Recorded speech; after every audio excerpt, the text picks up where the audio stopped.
ব্যস্ততা এখন সবার চরমে, সবাই ব্যস্ত রান্না করতে, শুধু খাওয়ার লোকটারই এখন অভাব।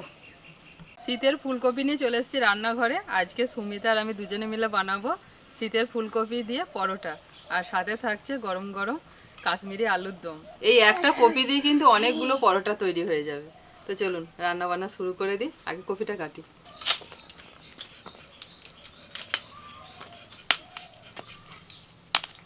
তোমাকে একদিন ফুলকপির পাতা মাটা খাওয়াবো।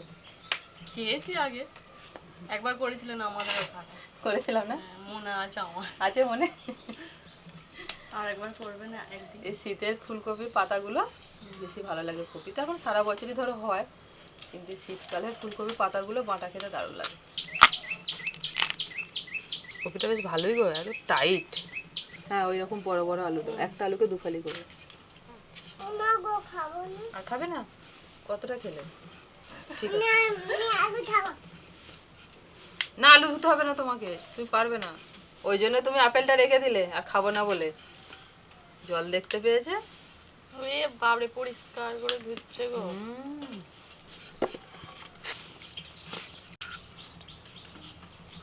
সব ধুয়ে ফেললো। একটা গ্রেটার নিয়েছি, আর কপিগুলোকে এইভাবে আমি গ্রেট করে নিই।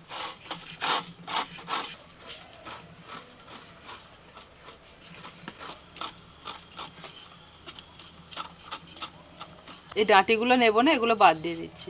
এই ডাঁটিগুলো নেব না? না, ডাঁটিগুলো লাগবে না। দেখুন কপিগুলো কত সুন্দরভাবে গ্রেট হয়েছে। এরকম মিহি করে গ্রেট করে নিতে হবে। ফুলকপির মধ্যে একটু লবণ দিয়ে দিচ্ছি। এইভাবে ভালো করে লবণটা মাখিয়ে দিলে কপি থেকে যে জলটা আছে সেটা বেরিয়ে আসবে, আর কপিটা নরম হয়ে যাবে। আদা কাঁচা লঙ্কাটা বেটে নিয়ে এসেছি, আর এখানে তো একটাই বাটনা বাটার আছে, সেটা হচ্ছে কাজু, পোস্ত আর মগজদানা।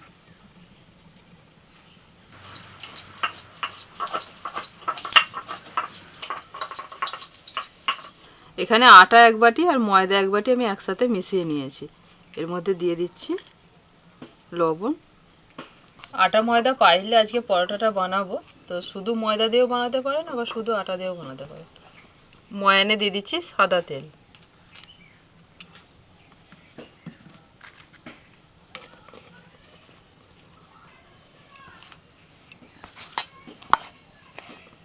তেলের ময়ানটা ভালো করে মিশিয়ে নিয়েছি, এবার অল্প অল্প জল দিয়ে ডোটা মেখে নেব।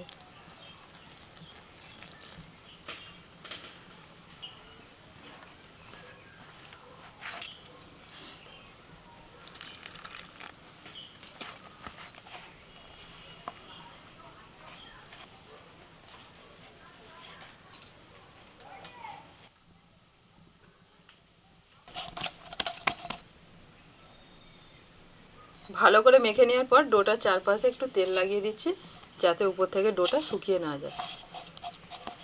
ভালো করে তেলটা লাগিয়ে দিয়েছি, এবার আমি রেস্টে রেখে দিচ্ছি ঢাকা দিয়ে।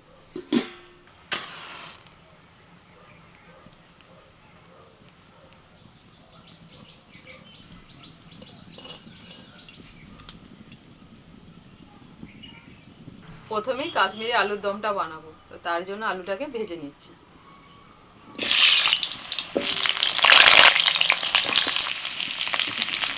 লবণ, হলুদ গুঁড়ো,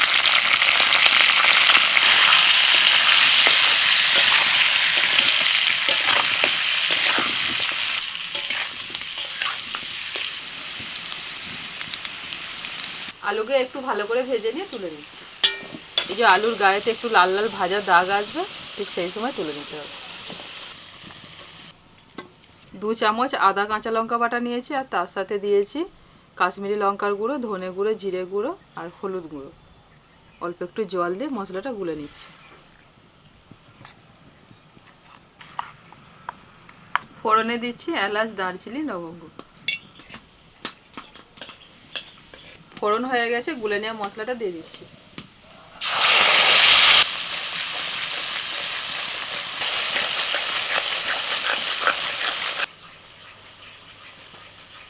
মশলাটা কষিয়ে নিয়ে এবার দিয়ে দিচ্ছি পোস্ত, মগজদানা, কাজু বাদাম বাটা।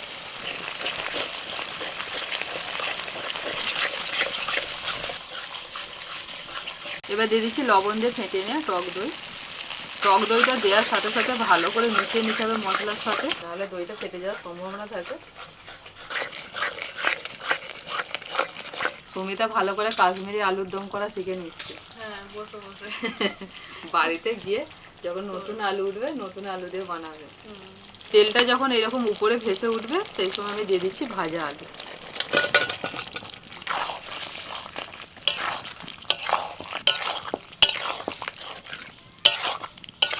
মশলার সাথে আলুটাকে বেশ ভালো করে কষিয়ে নিয়েছি মিনিট 5-7 ধরে। এবার জল দিয়ে দিচ্ছি।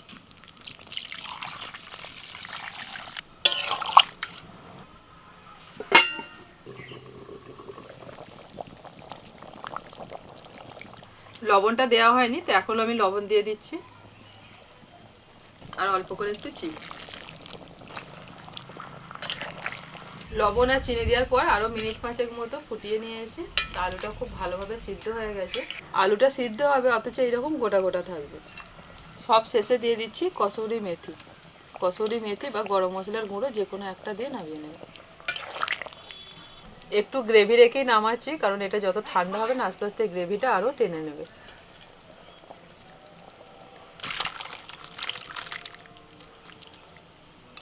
কপিটা লবণ মাখিয়ে রেখে দিয়েছিলাম, তো কপিটা নরম হয়ে গেছে। দেখুন কপি থেকে কত জল বেরোচ্ছে। এই জলটাকে চেপে বের করে নেব।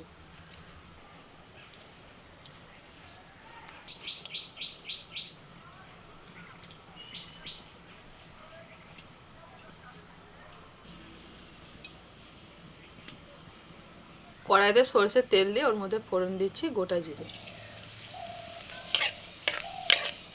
দিচ্ছি আদা কাঁচা লঙ্কা বাটা,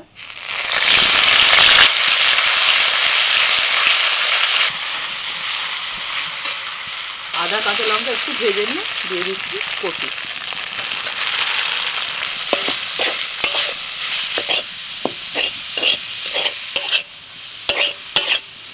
দিচ্ছি হলুদ গুঁড়ো, একটু লাল লঙ্কার গুঁড়ো, ধনে গুঁড়ো, গরম মশলার গুঁড়ো।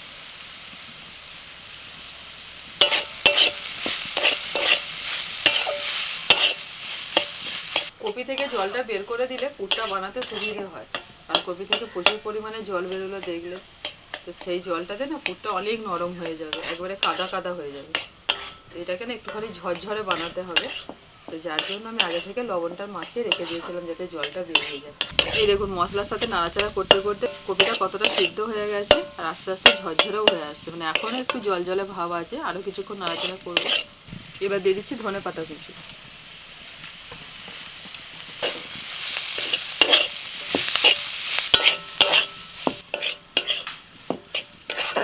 এবার অল্প করে একটু চিনি দিয়ে দিচ্ছি। আর প্রথমে কপিতে লবণ মাখানো ছিল সেই জন্য লবণটা দিলাম। নাড়াচাড়া করতে করতে পুরটা রেডি হয়ে গেছে, এবার নামিয়ে নিচ্ছি।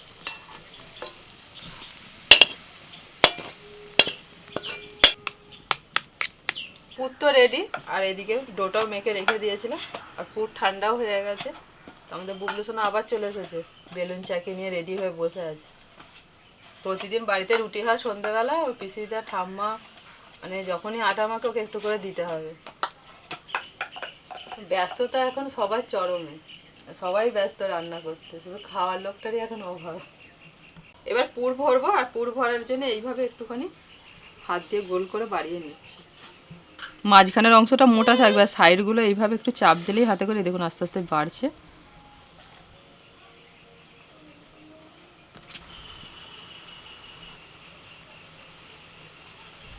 হাতে করে সাইডগুলো একটু টেনে টেনে বাড়িয়ে বাড়িয়ে আর এইভাবে ভালো করে মুখটাকে বন্ধ করে দিতে হবে, যাতে বেলার সময় পুরটা না বাইরে বেরিয়ে আসে।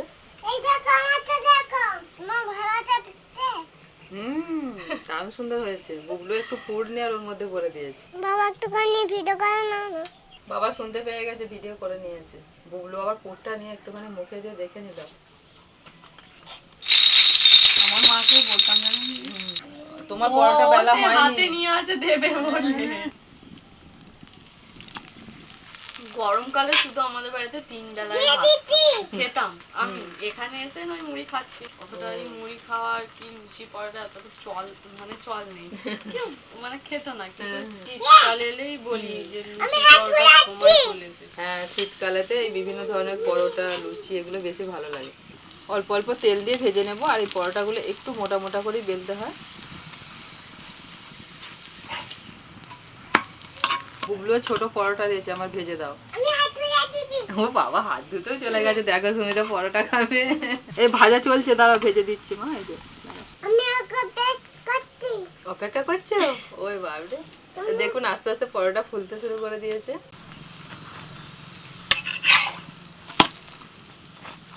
এইভাবে 4-5টা একটু চেপে চেপে সেঁকে নিতে হবে। আর খুব অল্প তেলেতে এটা কিন্তু ভাজা হয়ে যায়। একটা পরোটা ভাজা হয়ে গেল। সুমিতা, বুবলুর পরোটাও ফুলছে, দেখো কি সুন্দর। ছোট্ট পাড়া অপেক্ষা করছে বুবলু শোনা পরোটা খাবে বলে। আমি ওইটা খেয়ে নি। তুলে রেখেছি, দাঁড়াও ঠান্ডা হোক। ঠান্ডা হলে তারপর, ঠিক আছে? একদম হালকা প্রেসার দিয়ে আস্তে আস্তে বেলবে সুমিতা। হ্যাঁ খিদে পেয়ে গেছে। ওই বাবা, আমার সোনার খিদে পেয়ে গেছে গো। ছোট পরোটাটা খাবে? বড় বড়টা খেলে বাবা খেতে পারবে না তো। ওই জন্যই বলে মেয়ে সুমিতা, মেয়েরা প্রচুর বাবাকে ভালোবাসে। বাবা আর ভক্ত। বাবা ভক্ত হয়, বাবার কথা ভাবে। দেখছো, বাবা খেতে পাবে না, আমি ছোটটা খাই, বাবার বড়টা খাবে। এই পরোটা সঙ্গে সঙ্গে একটা করে বেলতে হবে আর একটা করে ভেজে নিতে হবে। পুর ভরে যদি রেখে দেন না, ভিতরেতে ওই যে পুরটা তৈরি করা আছে ওটা একটুখানি জল জলে ভাব হয়ে নরম হয়ে যাবে ডোটা, দিয়ে তখন বেলার সময় ফেটে বেরিয়ে যাবে। মা ঠান্ডা হয়েছে। সুন্দর হয়েছে, থ্যাংক ইউ। দেখুন পরোটাগুলো কেমন ফুলে উঠছে, শুধু সৌমিতা বেলে দিচ্ছে আমার। ও মা, এটা দাও। খেয়েছো? ও, বুবলুর নিজের হাতে তৈরি পরোটা খাওয়া হয়ে গেল। দিয়ে আবার আমাকে বলেছে খুব ভালো হয়েছে। আর একটু খাবে? আবার দাও। ঠান্ডা হোক। একেবারে খাও। ঠিক আছে, আবার একটা দেবো।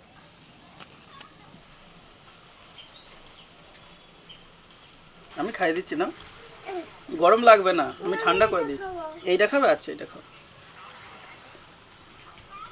এই পরোটা সঙ্গে সঙ্গে খেতে হবে, যদি মানে অপটিমাম স্বাদ আর কি যদি পেতে হয় সঙ্গে সঙ্গে খেতে হবে। বুবলু কিন্তু ভাত রাত খেয়ে এসে আমার সঙ্গে পরোটা খেতে বসেছে। বুবলুর সব রকম না খাওয়ার ইচ্ছাটা আছে, ও পারুক না পারুক একটু আধটু ঠিক খাবে। নিরামিষ দিনের জন্য বেস্ট রেসিপি।